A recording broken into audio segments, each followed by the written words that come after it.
2020 June 6. Daily Bread. Passage. Genesis chapter 42 verse 1 to 38. Key verse. Verse 21.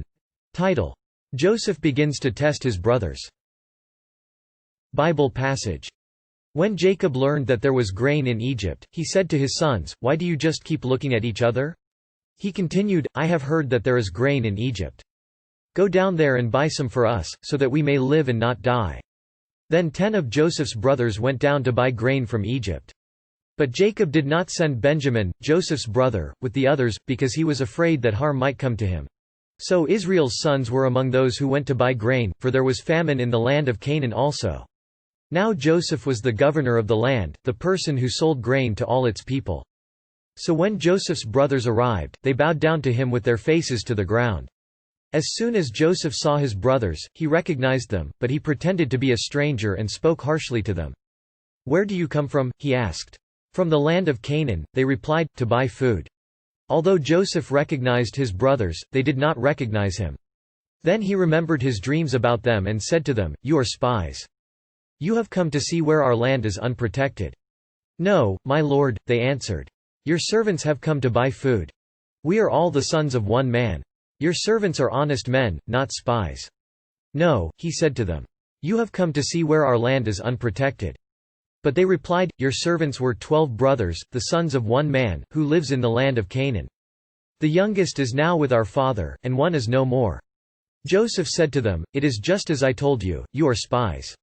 And this is how you will be tested: as surely as Pharaoh lives, you will not leave this place unless your youngest brother comes here. Send one of your number to get your brother, the rest of you will be kept in prison, so that your words may be tested to see if you are telling the truth. If you are not, then as surely as Pharaoh lives, you are spies." And he put them all in custody for 3 days. On the 3rd day, Joseph said to them, "Do this and you will live, for I fear God.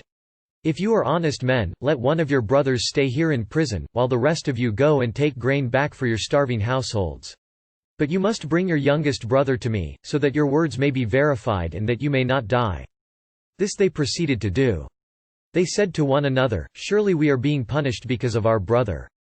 We saw how distressed he was when he pleaded with us for his life, but we would not listen, that's why this distress has come on us." Reuben replied, "Didn't I tell you not to sin against the boy?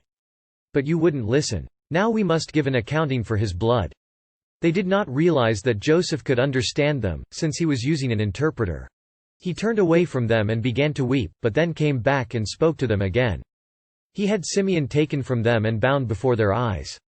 Joseph gave orders to fill their bags with grain, to put each man's silver back in his sack, and to give them provisions for their journey.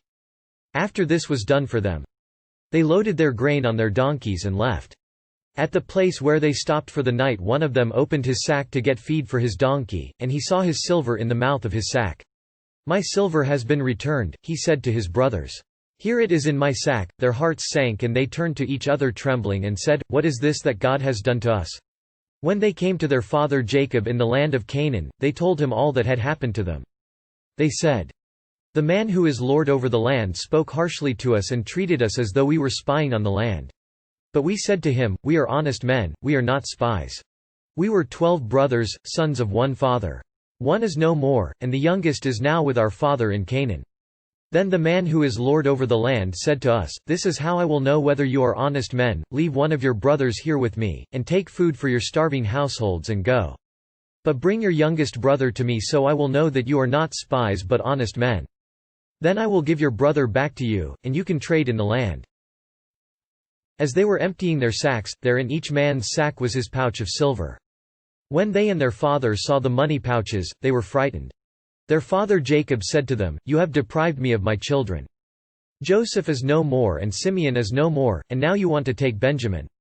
Everything is against me.'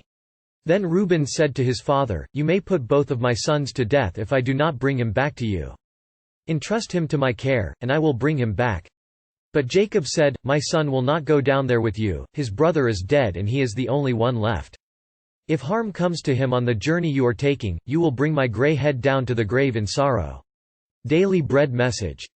1. Joseph sees his brothers again. The famine afflicted the land of Canaan also, so Jacob sent all of his remaining sons except Benjamin to Egypt to buy food. When they saw Joseph, they did not recognize him and bowed down, fulfilling Joseph's dream from many years before.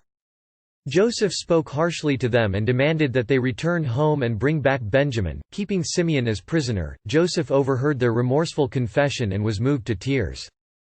2. Another test, because Joseph genuinely cared for his family, he sent grain back with his brothers and also gave back their money, but even this kindness became another test for the brothers. They were terrified that Joseph would accuse them of stealing. Jacob also revealed his deep fatalism. Joseph had no desire to get revenge on his brothers, because he lived before God, but he knew the sin in their hearts. He used his authority from God to help repent. Prayer. Father, thank you for convicting me of sin, even when it is painful. Help me be purified within. One word. God touches our conscience to repent.